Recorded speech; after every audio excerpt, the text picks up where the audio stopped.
આજની વાર્તા દરિદ્ર નારાયણની સેવા એ જ સાચો ધર્મ છે. મિત્રો, આ વાત વિવેકાનંદજીના પ્રસંગ ઉપરના અનુસંધાનમાં મારે વાર્તા કહેવી છે. આપણને ખબર છે કે વિવેકાનંદજીની માત્ર બહુ નાની ઉંમરમાં 39 વર્ષની ઉંમરે જે ગુજરી ગયા, મહાન વ્યક્તિ. અને આપણને ખબર છે કે એ વખતે એટલું મેડિકલ સાયન્સ પણ આગળ વધ્યું નહોતું અને બહુ ઉત્તમ કક્ષાના માણસો બહુ વહેલા આ પૃથ્વી ઉપરથી વયા ગયા, જેમાં રામકૃષ્ણ પરમહંસ કયો, વિવેકાનંદજી કયો,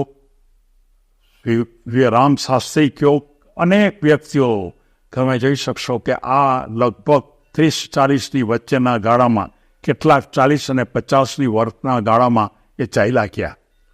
એને અમુક પ્રકારનો રોગ થઈ જાય અને રોગ પછી એની અંદર કોઈ દિવસ પછી એમાંથી બહાર જ નીકળી શકે નહીં, કારણ કે કોઈ દવાખાના એવા હતા જ નહીં, સહન જ કરવું પડે. અત્યારના સમયમાં તો આપણે સૌથી મોટામાં મોટી મિલકત એ છે કે આપણે આપણા શરીરને સાચવી શકીએ એવા પ્રકારની અનેક સુવિધાઓ છે. આપણે એક ક્ષેત્રમાં વિવેકાનંદજીની વાત નથી કરવી.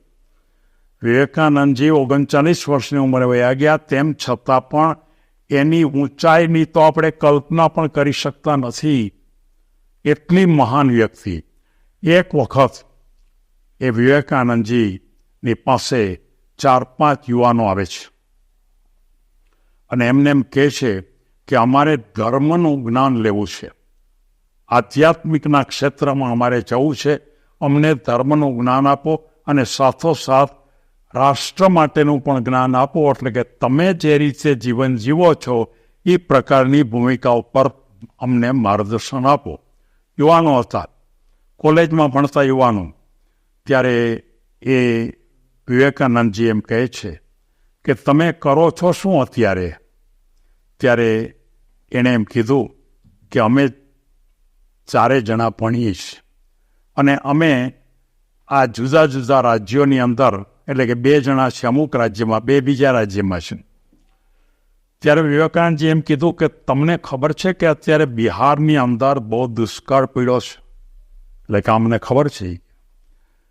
તો મારે તમને એમ કહેવું છે કે બિહારમાં દુષ્કાળ પડ્યો હોય અને ત્યાં માણસો જો હેરાન થતા હોય, ત્યાં માણસોને ખરેખર જમવાનું મળતું ન હોય, ત્યાં માણસો મરવા પડ્યા હોય, અને તમને હું આધ્યાત્મિકનું શિક્ષણ આપું અથવા રાષ્ટ્રની સેવાનું શિક્ષણ આપું, તો ખરેખર એ મારી લાયકાત નથી.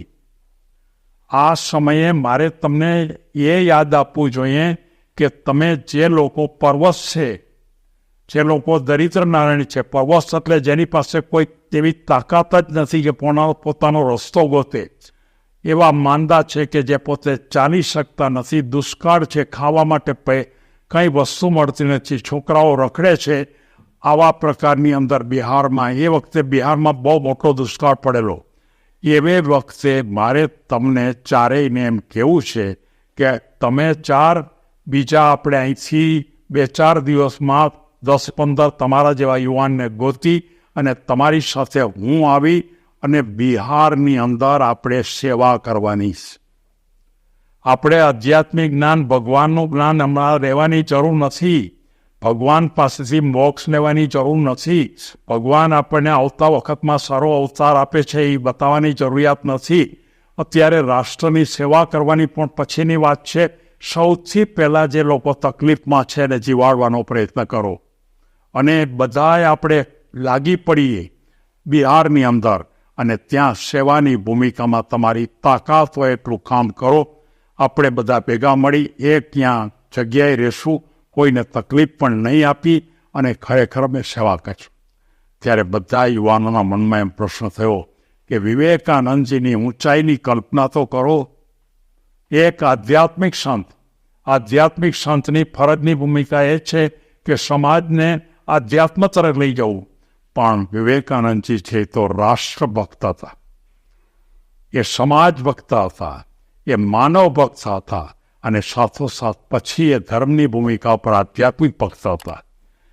બધા જ ત્યાં જાય છે બિહારમાં અને એ વાતની ખબર આસપાસમાં ભારતમાં પડતા કેટલા યુવાનો વિવેકાનંદજીના નામ ઉપર બિહાર આવે છે. બહુ જંગી સૈનિકોની ટુકડી એ લોકોએ બિહારમાં કામ કરવાની શરૂઆત કરી. બહારથી અનાજ લાવી દે, બધું ભેગું કરે, ખવડાવે, જેને દવાની જરૂરિયાત દવા કરે. વિવેકાનંદજી પણ એની સાથોસાથ કામ કરતા હતા અને આ રીતે એણે કામ કર્યું. અને સાચો ધર્મ કયો એ યુવાનને વિવેકાનંદજીએ સંદેશો આપ્યો. મારે તમામ માતાને કહેવું છે કે તમે કોઈ પણ પ્રકારનું શિક્ષણ તમારા સંતાનોને આપવું જરૂરી છે. આજનું આ શિક્ષણ જે છે શાળા કોલેજનું, એ શિક્ષણ માત્ર ને માત્ર એ પોતાની ડિગ્રી મેળવશે, પોતાની પાસે થોડીક બુદ્ધિ મેળવશે, પણ એ શિક્ષણની સાથોસાથ એને માનવતાનું શિક્ષણ આપો, એને દરિદ્ર નારાયણની સેવા કરવાનું શિક્ષણ આપો, જે પરવશ છે, દુઃખી છે, એની સેવા કરવા માટેનું શિક્ષણ આપો, અને સાથોસાથ એને આ જે એજ્યુકેશન છે એ પણ આપો. એમ વિવેકાનંદજી સમગ્ર સમાજને, આ વિદ્યાર્થીઓને જે માહિતી આપી એના આધાર ઉપરથી એમ કહે છે કે આ પ્રકારે કામ કરવું જોઈએ. જ્યારે ભારતમાં અન્ય કોઈ જગ્યાએ પરિસ્થિતિ ખરાબ થાય ત્યારે ખરેખર સમાજના દરેક વ્યક્તિએ ત્યાં પહોંચવું જોઈએ.